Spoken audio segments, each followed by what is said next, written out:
Good morning साथियों। कैसे हैं आप सभी। स्वागत है आपका हमारी YouTube channel study with Shailendra में। साथियों, हम एसएससी जीडी के लिए जीके एंड जीएस के सेगमेंट में सिलेक्टेड क्वेश्चंस की सीरीज डिस्कस कर रहे थे और इसके अंदर ये हमारी क्लास नंबर 15 है जिसको हम डिस्कस करेंगे। और इस क्वेश्चन में भी इस वीडियो के अंदर भी हमारे पास 20 क्वेश्चंस होंगे जिनको हम डिस्कस करेंगे। राइट। सो आइए देखिए, हम पहला प्रश्न डिस्कस करते हैं। पहला प्रश्न क्या है कि पहला भारतीय कमांडर इन चीफ था, कौन था। चार ऑप्शंस रहे हमारे पास। जनरल के एस थियम्मा, जनरल के एस करियप्पा, मानेस सौ और इनमें से कोई नहीं। राइट। सो देखिए, भारत का जो पहला कमांडर इन चीफ था वो जनरल के एस करियप्पा जी थे। सो यहाँ पर ऑप्शन नंबर सेकेंड जो है वो राइट आंसर हो जाएगा। क्लियर है।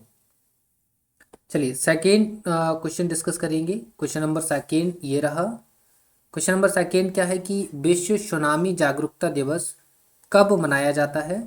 चार ऑप्शंस रहे हमारे पास। ये कुछ ऑप्शंस हैं जो आपको दिख रहे हैं। पहला ऑप्शन 5 नवंबर, दूसरा 6 नवंबर, तीसरा 7 नवंबर और चौथा 4 नवंबर। राइट। सो देखिए, विश्व सुनामी जागरूकता दिवस जो है वो 6 नवंबर को मनाया गया था या मनाया जाता है हर साल। तो यहाँ पर ऑप्शन नंबर सेकेंड जो है वो राइट आंसर हो जाता है। क्लियर है। चलिए, तो क्वेश्चन नंबर थर्ड हम डिस्कस करेंगे। क्या है क्वेश्चन नंबर थर्ड कि विक्रम साराभाई अंतरिक्ष केंद्र स्थित है, कहाँ स्थित है। इसके लिए हमारे पास ऑप्शंस हैं। ये ऑप्शंस रहे। पहला ऑप्शन श्रीहरिकोटा, दूसरा त्रिवेंद्रम, तीसरा ट्राम्बे एंड चौथा बेंगलुरु। राइट। सो यहाँ पर देखिए, विक्रम साराभाई अंतरिक्ष केंद्र जो है वो श्रीहरिकोटा में है। तो यहाँ पर इसका ऑप्शन जो है राइट ऑप्शन जो है वो ऑप्शन नंबर फर्स्ट हो जाएगा। ठीक है। सो विक्रम साराभाई अंतरिक्ष केंद्र कहाँ स्थित है, श्रीहरिकोटा के अंदर। क्लियर है। चलिए, तो नेक्स्ट क्वेश्चन डिस्कस करते हैं। Question number four. Question number four क्या है कि सूर्य से चलने वाला प्रकाश पृथ्वी तक पहुंचने में कितना समय लेता है। चार ऑप्शंस रहे हमारे पास। चार options 8 minute 18 second, 8 minute, 8 minute 50 second और चौथा है हमारे पास 10 मिनट। राइट।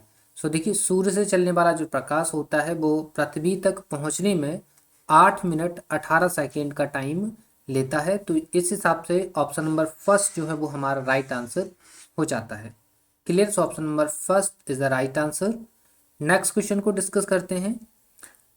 देखिए, क्वेश्चन नंबर 5 ये रहा हमारे पास। क्वेश्चन नंबर 5 क्या है कि ऊंट बिना पानी के कुछ दिनों तक मरुस्थल में रह सकता है, ऐसा वह कर पाता है। ये चार ऑप्शंस हैं इसके कि ये कैसा कर पाता है कि बिना पानी के जो है वो मरुस्थल में कुछ दिन तक रह पाता है। पहला ऑप्शन है अपनी पेशी में जमा किए गए पानी का प्रयोग करके। दूसरा ऑप्शन है अपनी कुबड़ में जमा किए चिकनाई का प्रयोग करके। तीसरा ऑप्शन है उपापचय क्रिया को कम करके। और चौथा ऑप्शन है पानी के प्रयोग को कम करके। राइट। सो देखिए, ऊंट जो होता है वो बिना पानी के मरुस्थल में रह सकता है कुछ टाइम तक, ये श्योर है। लेकिन ये सब वो ऐसे कर पाता है कि वो जो ऊंट होता है वो अपनी पेशी में जो जमा पानी होता है, आपने देखेंगे उसकी कुबड़ के ऊपर ऐसी आपको पेशी दिखाई देगी ऐसे करके। ठीक है। फिर ऐसे करके ऊंट का स्ट्रक्चर रहेगा। तो ये जो पेशी है, इस पेशी के अंदर जो ऊंट होता है वो पानी जमा करके रखता है। राइट। और जब उसको ज़रूरत लगती है तो मरुस्थल में वो इसी पेशी में जमा किए हुए पानी का प्रयोग करता है। राइट। सो यहाँ पर ऑप्शन नंबर फर्स्ट जो है वो राइट आंसर हो जाता है। Clear. So option number first is the right answer. Next question को डिस्कस करते हैं। चलिए, सो ये क्वेश्चन नंबर 6 हमारे सामने रहा। क्वेश्चन नंबर 6 क्या है कि राडार के आविष्कारक थे, कौन थे राडार के आविष्कारक, ये देख लीजिए। तो देखिए, राडार के जो आविष्कारक थे वो हम बताते हैं। पहले अपन ऑप्शंस देख लीजिए। चार ऑप्शंस कौन कौन से हैं। J.H. बॉन टेसेल, विल्हेम के रॉन्टजन, P.T. फांसवर्थ और टेलर एवं यंग। राइट। सो साथियों, राडार के जो आविष्कारक थे वो थे टेलर और यंग। राइट। दो वैज्ञानिक थे, इन्होंने मिलकर राडार की खोज करी थी। Clear. So option number 4 is the right answer. Next question हम डिस्कस करेंगे, question number 7। Right. Question number 7 क्या है? चारण आहार श्रृंखला में आधार तल में जीव होते हैं। आधार तल में जीव होते हैं। चलिए, चार ऑप्शंस रहे हमारे पास। उत्पादक, शाकाहारी, मांसाहारी और अपघटक। देखिए, चारण आहार श्रृंखला के जो आधार तल में जीव होते हैं वो उत्पादक कहलाते हैं। क्या कहलाते हैं? उत्पादक कहलाते हैं। राइट। सो यहाँ पर ऑप्शन नंबर फर्स्ट इसका राइट आंसर हो जाएगा। क्लियर। चलिए, सो नेक्स्ट क्वेश्चन डिस्कस करते हैं। क्वेश्चन है कि मानव रुधिर का पीएच कितना है, ये हमको बताना है। चार ऑप्शंस रहे हमारे पास। पहला option 7.2, second option 7.8, third option 6.6 और फोर्थ ऑप्शन है 7.4। राइट। सो यहाँ पर मानव का रुधिर पीएच जो होता है वो 7.4 है। Clear. So 7.4 is the right answer. Next question हम देखेंगे, तो क्वेश्चन नंबर 9। क्वेश्चन नंबर 9 क्या है? पर्णहरित, इट मीन्स क्लोरोफिल में निम्नलिखित में से कौन सा तत्व पाया जाता है? देख लेते हैं कौन सा तत्व है। ये रहे चार ऑप्शंस, लोहा, तांबा, मैग्नीशियम और मैग्नीज। ठीक है। तो देखिए, क्लोरोफिल के अंदर मैग्नीशियम पाया जाता है। सो यहाँ पर जो है वो ऑप्शन नंबर थर्ड इसका राइट आंसर हो जाएगा। क्लियर है। चलिए, सो नेक्स्ट क्वेश्चन डिस्कस करेंगे, क्वेश्चन नंबर 10। क्वेश्चन नंबर 10 क्या है? परम शून्य ताप क्या है, ये हमको बताना है। इसके भी ऑप्शंस आइए देख लेते हैं। ये चार ऑप्शंस रहे हमारे पास। पहला ऑप्शन, किसी भी तापमान पैमाने का आरंभिक बिंदु। सेकेंड ऑप्शन, सैद्धांतिक रूप से न्यूनतम संभव तापमान। तीसरा, वह तापमान जिस पर सभी द्रव पदार्थों का वाष्प जम जाते हैं। और फोर्थ ऑप्शन क्या है कि वह तापमान जिस पर सभी पदार्थ वाष्पीय प्रावस्था में होते हैं।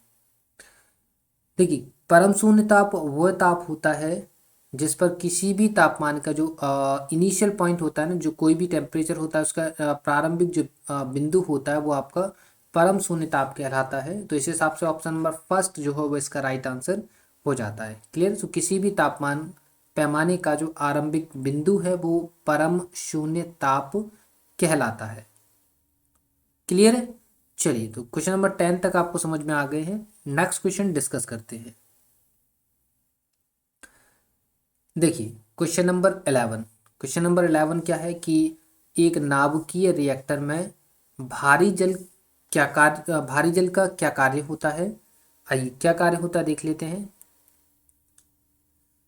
न्यूट्रॉन की गति को कम करना, न्यूट्रॉन की गति को बढ़ाना, रिएक्टर को ठंडा करना, नाभिकीय क्रिया को रोकना।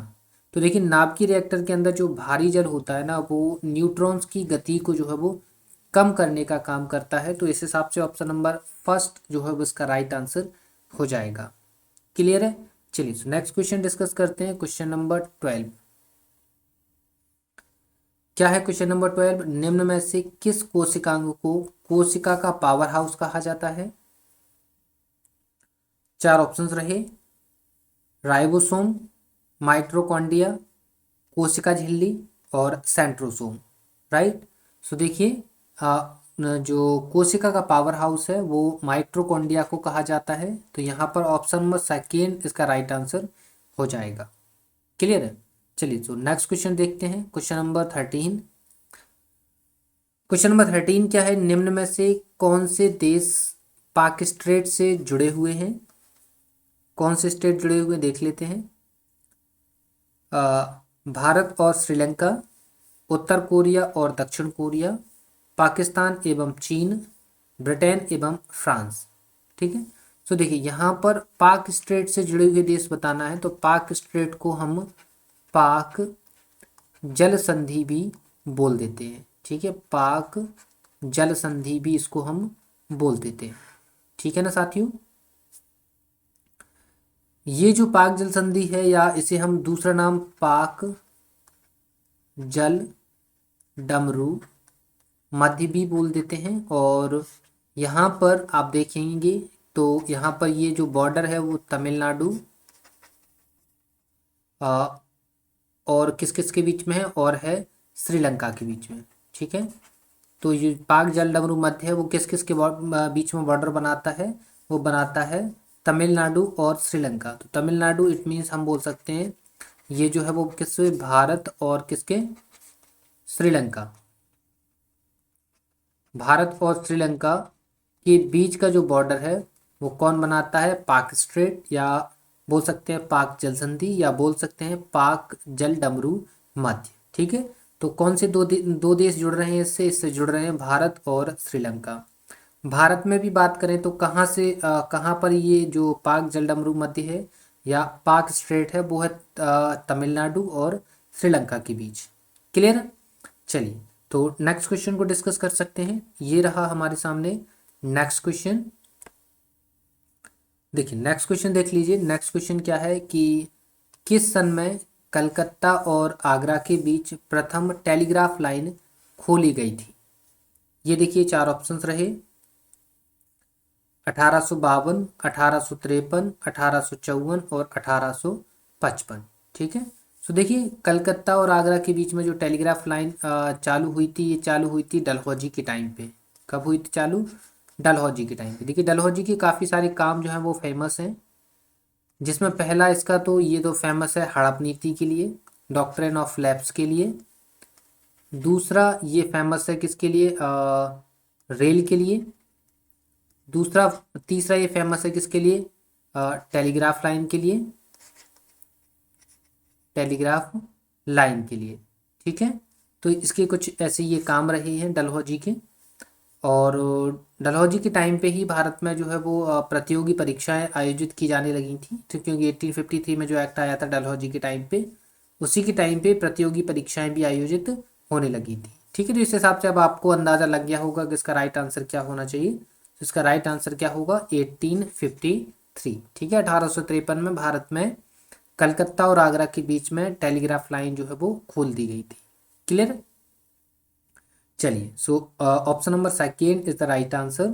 देखिए नेक्स्ट क्वेश्चन डिस्कस करेंगे, क्वेश्चन नंबर 15। क्वेश्चन नंबर 15 देख लीजिए क्या है। राष्ट्रपति द्वारा संसद के दोनों सदनों के लिए कुल कितने सदस्यों को नामित किया जा सकता है। ऑप्शंस रहे, ये रहे 16, 10, 12 और 14। ठीक है, तो देखिए राष्ट्रपति जो है ना साथियों, राष्ट्रपति भारत के जो संसद है ना, संसद के दोनों सदन, सदन कौन कौन से दो सदन, एक तो निम्न सदन है और एक उच्च सदन है। निम्न सदन को हम क्या बोलते हैं, हम बोलते हैं लोकसभा। ठीक है, और इसको क्या बोलते हैं, हम बोलते हैं राज्यसभा। तो लोकसभा के अंदर वो टोटल 12 सदस्यों को नामित करता है और राज्यसभा के अंदर 2 सदस्यों को नामित करता है। तो इस हिसाब से टोटल नामित सदस्य संख्याओं की सदस्य टोटल नॉमिनेटेड जो सदस्य होंगे उनकी संख्या कितनी हो जाएगी, नॉमिनेटेड सदस्यों की संख्या हो जाएगी 14। ठीक है, सो यहाँ पर ऑप्शन नंबर 4 जो होगा इसका राइट आंसर हो जाएगा। ठीक है, सो 14 जो है वो सदस्यों को नॉमिनेट किया जाएगा। क्लियर है, सो option number 4 is the right answer. Next question हम देखेंगे, क्वेश्चन नंबर 16। क्वेश्चन नंबर 16 क्या है, ताप्ती नदी का उद्गम कौन से जिले में है। ऑप्शंस देख लीजिए, होशंगाबाद, हरदा, बैतूल और छिंदवाड़ा। देखिए ताप्ती नदी जो है वो बैतूल में मुल्ताई क्षेत्र से निकलती है। कहाँ से निकलती है, बैतूल के मुल्ताई क्षेत्र से जो है वो ताप्ती नदी निकलती है। तो यहाँ पर ऑप्शन नंबर 3 इसका राइट आंसर हो जाएगा। इसके अलावा मुल्ताई से निकलने के बाद ये जो नदी है ये जो है वो पूर्व से पश्चिम की ओर प्रवाहित होती है। कहाँ से, पूर्व से पश्चिम की ओर जो है वो प्रवाहित होती है। क्लियर है। चलिए, तो नेक्स्ट क्वेश्चन डिस्कस करें, क्वेश्चन नंबर 17 देख लेते हैं। क्वेश्चन नंबर 17 क्या है, इब्न बतूता किसके शासनकाल में भारत आया था। देखिए 4 ऑप्शंस रहे, इल्तुतमिश, अलाउद्दीन खिलजी, मोहम्मद बिन तुगलक और बलबन।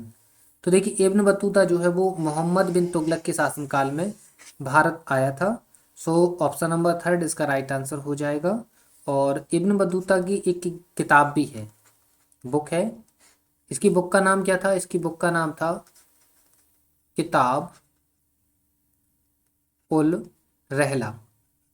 ठीक है, तो ये भी आप याद रखेंगे, इसकी किताब का नाम था किताब उल रहला। ठीक है, चलिए सो नेक्स्ट क्वेश्चन डिस्कस करते हैं। Question number 18। क्वेश्चन नंबर 18 क्या है? निम्न में से भारत रत्न पाने वाला पहला संगीतकार कौन था? ऑप्शंस देख लीजिए। लता मंगेशकर, एम.एस. सुब्बुलक्ष्मी, पंडित रविशंकर और पंडित भीमसेन जोशी। राइट।